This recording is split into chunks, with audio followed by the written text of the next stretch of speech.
You ask Tiger to solve. This deals with linear equations with one unknown.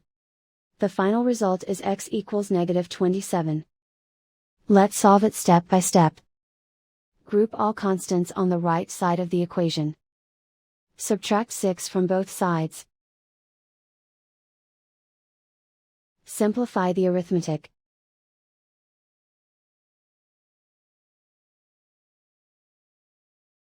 Isolate the x.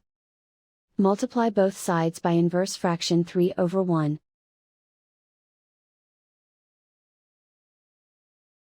Group like terms.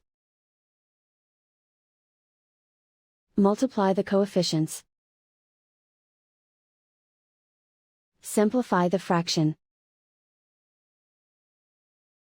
Simplify the arithmetic. And so the final result is x equals -27.